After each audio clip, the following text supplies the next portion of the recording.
लिए और उनका सारा संपत्ति और इसका।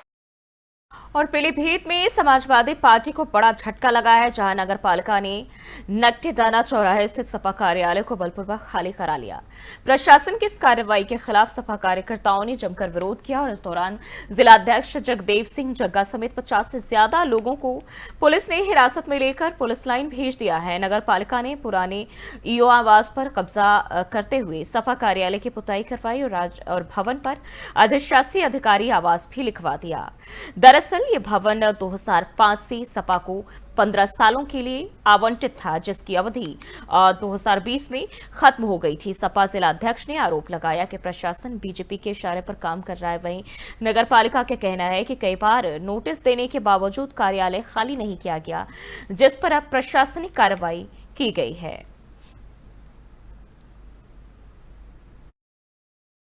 देखिए, समाजवादी पार्टी जो है कि जो लोग हैं वो हमेशा संघर्षशील रहे।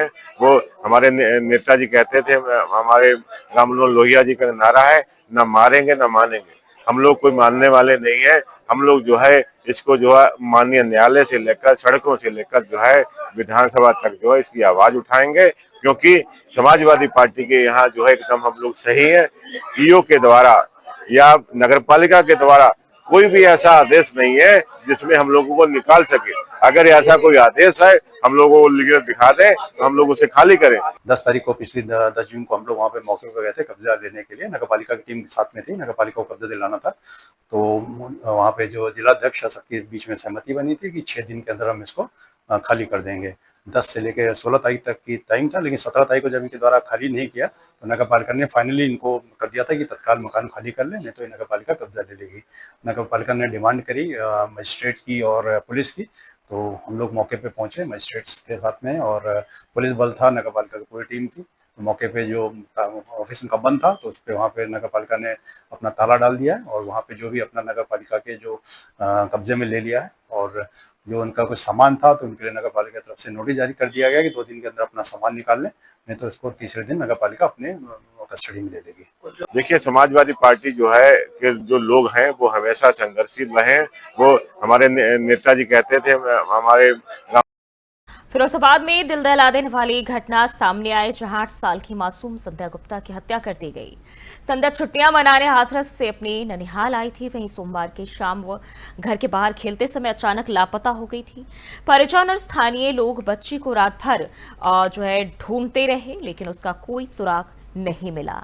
अगले दिन सुबह उसका शव पड़ोस के ही एक घर से बरामद हुआ और अब इस घटना से पूरे इलाके में सनसनी फैल गई है। मामले में पुलिस ने मामला दर्ज कर जांच शुरू कर दी और बच्चे की मौत के पीछे की वजह और आरोपी की पहचान के लिए टीमें भी लगाई गई हैं। वहीं परिजनों का रो रो कर बुरा हाल है। तो फिरोजाबाद से ये जानकारी, जहां 8 साल की बच्चे की हत्या कर दी गई, खेलते समय लापता हुई थी, और अब बात करें तो परिजनों का इसके चलते रो रो कर बुरा हाल है।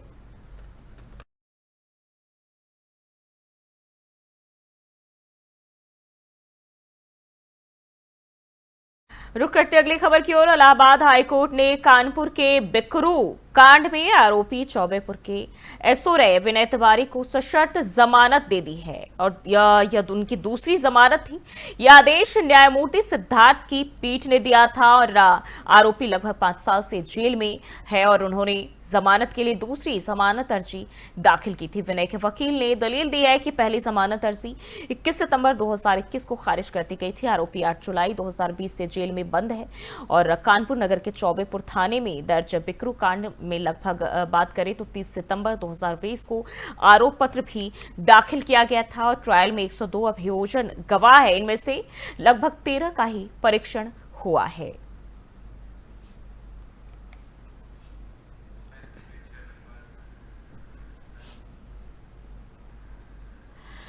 उत्तर प्रदेश के हरदोई जिले से सनसनीखेज मामला सामने आया। हरियावा थाना क्षेत्र के देवरिया प्रसिद्ध नगर गांव में अवैध संबंधों को लेकर हुए विवाद में पति ने हैवानियत की सारी हदें पार कर दी। प्रेमी के घर पहुंची पत्नी को देखकर गुस्से में आए पति ने उस सबके सामने उसके नाक अपनी दांतों से काट ली और घायल महिला पूजा को मेडिकल कॉलेज होते हुए लखनऊ ट्रॉमा सेंटर रेफर किया गया है। हैरानी की बात यह है कि महिला का प्रेमी सुशील कुमार की कटी हुई नाक को एक डिब्बी में रखकर थाने पहुंचा और घटना की शिकायत दी। पुलिस ने तत्काल आरोपी को गिरफ्तार कर लिया है।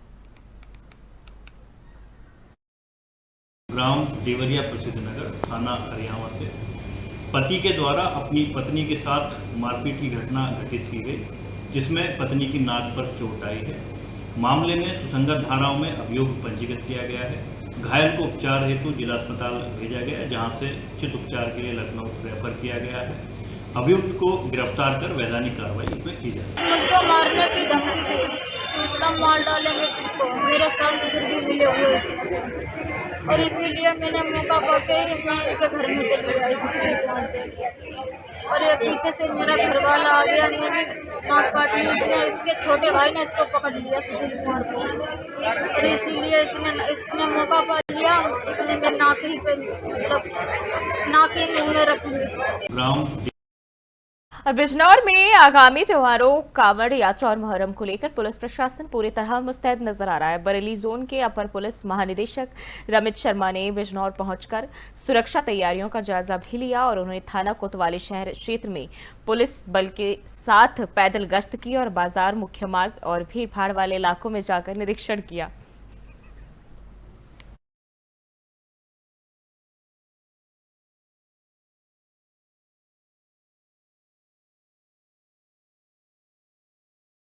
और फिरोजाबाद में बच्ची के साथ दुष्कर्म और हत्या के मामले में नारखी पुलिस को बड़ी कामयाबी हाथ लगी है। मुख्य आरोपी कौशल को पुलिस ने मुठभेड़ के दौरान पकड़ लिया। मुठभेड़ में घायल हुए आरोपी को इलाज के लिए अस्पताल में भर्ती कराया गया है। पुलिस ने उसके पास से बच्ची की पहनी हुई चेन, अवैध तमंचा और कारतूस भी बरामद किए हैं। और इससे पहले पुलिस ने इस जघन्य वारदात में आरोपी के माता पिता और भाई को भी गिरफ्तार कर लिया था। वहीं एसपी सिटी रविशंकर प्रसाद ने बताया कि आरोपी के खिलाफ पुख्ता सबूत जुटा लिए गए हैं और जल्द ही उसे न्यायिक प्रक्रिया के तहत सख्त सजा दिलाई जाएगी। ये गांव बसगांव है, नारखी थाना अंतर्गत आता है। इसमें एक बच्ची गायब हुई थी, जिसमें कल उसी घराव में अभियोग पंजीकृत हुआ था। तथा घटना कराने के लिए कुल 3 टीमों का गठन किया गया था। इसमें बाद में उसी के पड़ोस में कौशल के घर में बच्ची का शव बरामद हुआ था। इसमें कौशल और उसके माँ बाप और एक भाई को हम लोगों ने हिरासत में लेकर इसमें पूछताछ किया था। इन लोगों ने बच्ची की हत्या करके शव को घर में ही छुपा के रखा था। शव को पीएम पंचायतनामा के लिए भेजा गया था और उसमें पूछताछ इसमें की गई। कौशल ने पूछताछ में ये बताया कि लड़की के गले में जो चेन थी उसको यहाँ उसने छुपा के रखा हुआ है।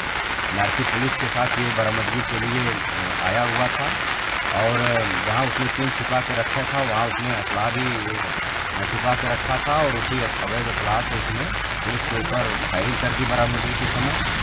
उसने आत्मरक्षा की पुलिस में भी फायरिंग की। और बरेली के आंवला थाना क्षेत्र में सोमवार की देर रात दर्दनाक हादसा हो गया। रामनगर चौकी के गांव भीमडौल में एक कच्चा मकान अचानक भरभरा कर गिर गया, जिसमें एक ही परिवार के 8 सदस्य मलबे में दब गए। हादसे की सूचना मिलते ही पुलिस और ग्रामीण मौके पर पहुंचे। रेस्क्यू ऑपरेशन चलाकर सभी घायलों को बाहर निकाला गया। घायलों को भोजराज चंद्रपाल, उनकी पत्नी सुनीता और 5 बच्चे इसमें शामिल है। सभी घायलों को अस्पताल में इलाज के लिए भर्ती कराया गया है।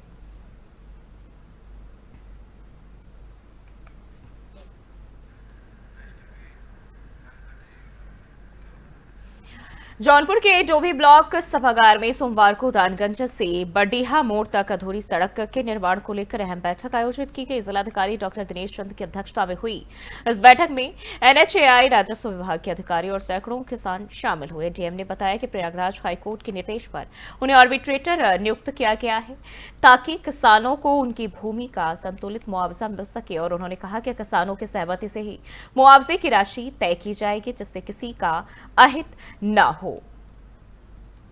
वाराणसी आजमगढ़ जो एनएच का रोड बन रहा है, इसमें जनपद जबलपुर की सीमा के अंतर्गत लगभग 15 से 20 गांव है, जो वर्ष 2013 से और अब तक उसके रेट का निर्धारण 2 बार हुआ, लेकिन एक बार किसानों ने रेट पर आपत्ति की, दूसरी बार नेशनल हाईवे ने आपत्ति की।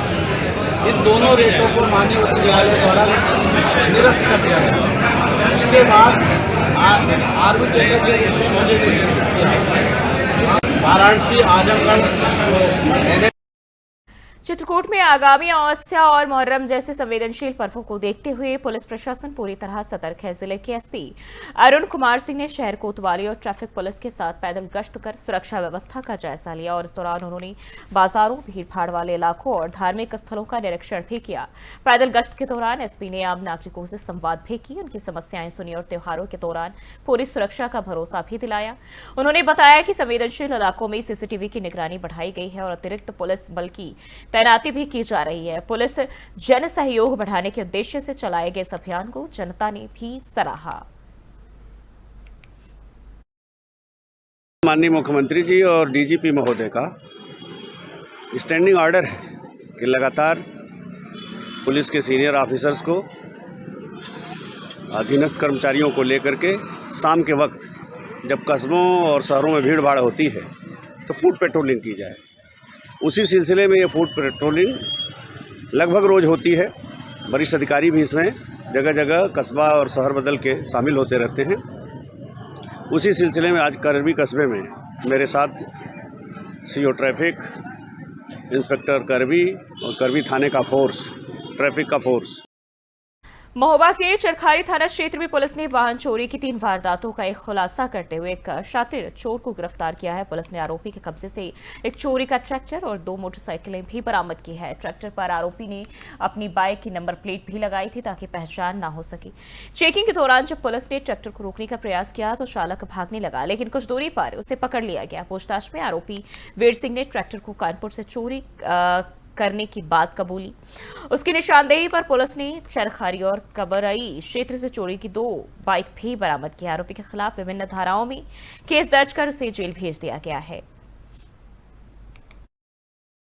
एक महत्वपूर्ण सूचना के आधार पर प्रभारी निरीक्षक चरखारी श्री प्रवीण कुमार सिंह व उनकी पुलिस टीम द्वारा चरखारी पचराहे से गोलाघाट जाने वाले मार्ग पर एक शातिर अपराधी वीर सिंह, जो कि रूपनगर चरखारी क्षेत्र का रहने वाला है, को एक अदद चोरी के ट्रैक्टर के साथ गिरफ्तार किया गया। ट्रैक्टर थाना घाटमपुर कानपुर से चोरी किया जाना संज्ञान में आया है। अभियुक्त वीर सिंह से विस्तृत पूछताछ करने पर उसके द्वारा उसकी निशानदेही पर झाड़ियों से 2 अदद मोटरसाइकिल, एक प्लेटिना, एक सुजुकी हायते, जो कि कबरई व चरखारी क्षेत्र से पूर्व में चोरी की गई हैं, बरामद की गई हैं। अभियुक्त वीर सिंह शातिर अपराधी है। इसके विरुद्ध सुसंगत धाराओं में अभियोग पंजीकृत करते हुए आवश्यक विधिक कार्रवाई की जा रही है। इससे विस्तृत रूप से पूछताछ भी की गई है। जैसा भी पूछताछ में तथ्य संज्ञान में आएंगे विवेचना में सम्मिलित किए जाएंगे। एक महत्वपूर्ण सूचना के आधार पर प्रभारी निरीक्षक लखीमपुर खीरी के खागे गांव में केंद्र में भाजपा सरकार के 11 साल पूरे होने पर बेमिसाल कार्यक्रम का आयोजन किया गया। सदर विधानसभा क्षेत्र में आयोजित इस कार्यक्रम के मुख्य अतिथि बीजेपी विधायक योगेश वर्मा रहे, जिन्होंने प्रधानमंत्री नरेंद्र मोदी के नेतृत्व में सरकार की योजनाएं और उपलब्धियां गिनवाई और उन्होंने पूर्ववर्ती सरकारों की तुलना में वर्तमान शासन को अधिक पारदर्शी और विकासोन्मुख बताया। कार्यक्रम में बीजेपी नेता अशोक अवस्थी, कपिल वर्मा सहित भारी संख्या में कार्यकर्ता और ग्रामीण मौजूद रहे। ये कार्यक्रम पूरे पहले राष्ट्रीय स्तर पे कार्यक्रम चले, राष्ट्रीय स्तर के बाद प्रदेश स्तर पे आए, प्रदेश स्तर से विधानसभा स्तर पे आए और विधानसभा स्तर पे अब इसको हम लोग शक्ति केंद्र वाला में कार्यक्रम कर रहे हैं। और इस कार्यक्रम में आप देख रहे हैं कि कितनी बड़ी संख्या, 11 साल मोदी जी का रिपोर्ट कार्ड लेकर लोग जनता के बीच में जा रहे हैं। इन 11 वर्षों में मोदी जी के द्वारा किए गए कार्यों को, जो भी योजनाएं सरकार की आई, उन योजनाओं का लाभ जनता तक पहुंचा। अगर कोई भी पात्र व्यक्ति रह जाता। उत्तर प्रदेश सरकार के राज्य मंत्री बीएल वर्मा ने आज लखीमपुर खीरी के धौरहरा बीआरसी परिसर का दौरा किया। एक विशेष कार्यक्रम में मुख्य अतिथि के रूप में शामिल हुए। कार्यक्रम का आयोजन एडिप योजना के तहत किया गया था, जिसमें दिव्यांगजनों को कृत्रिम अंग और सहायक उपकरण वितरण किए गए। मंत्री ने लाभार्थियों को उपकरण सौंपते हुए कहा कि सरकार दिव्यांगजनों को सशक्त बनाने के लिए प्रतिबद्ध है। बीएल वर्मा ने कार्यक्रम को संबोधित करते हुए कहा कि ऐसी योजनाएं समाज के कमजोर वर्गों को आत्मनिर्भर बनाने में सहायक होती है। मंत्री के आगमन को लेकर प्रशासन ने व्यापक तैयारियां भी की थी और सुरक्षा के कड़े बंदोबस्त किए गए थे।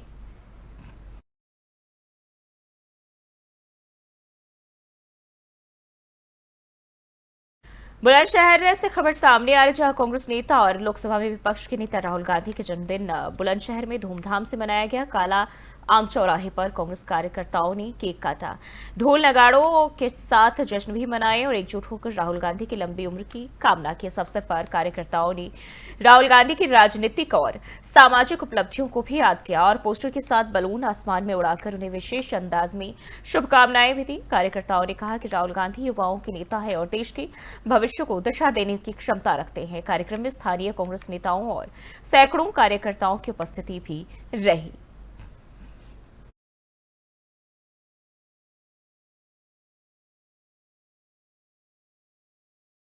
हापुड़ जिले के नगर कोतवाली क्षेत्र अंतर्गत ग्राम बदनौली के पास स्थित पेट्रोल पंप के सामने एक दर्दनाक हादसा हुआ। तेज रफ्तार में आ रहे 18 टायर ट्रक ने एक बाइक को जबरदस्त टक्कर मार दी, जिससे बाइक के परखच्चे उड़ गए। बाइक पर सवार 3 युवकों में से एक की मौके पर ही मौत हो गई, जबकि 2 युवक गंभीर रूप से घायल हुए।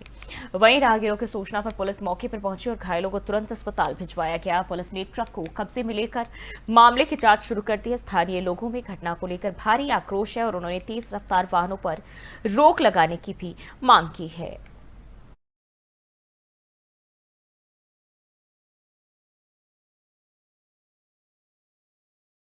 आगे बिजनौर के थाना शेरकोट क्षेत्र के हरेवली बाजार स्थित पुल पर भारी बारिश के चलते जलभराव की गंभीर स्थिति बन गई। पुल पर करीब 2 फीट तक पानी भर गया, जिससे सड़क तालाब में तब्दील हो गई और स्थिति के चलते राहगीर जान जोखिम में डालकर पुल की पालट यानी किनारे से गुजरने को मजबूर है।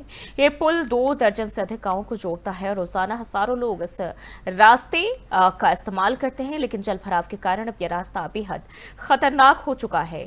ग्रामीणों ने पुल की स्थिति को देखते हुए इसके क्षतिग्रस्त होने की आशंका भी जताई है। स्थानीय लोगों ने बताया कि बारिश के कुछ घंटों के भीतर ही पुल पर पानी भर जाता है, जिससे आए दिन हादसे का डर बना रहता है।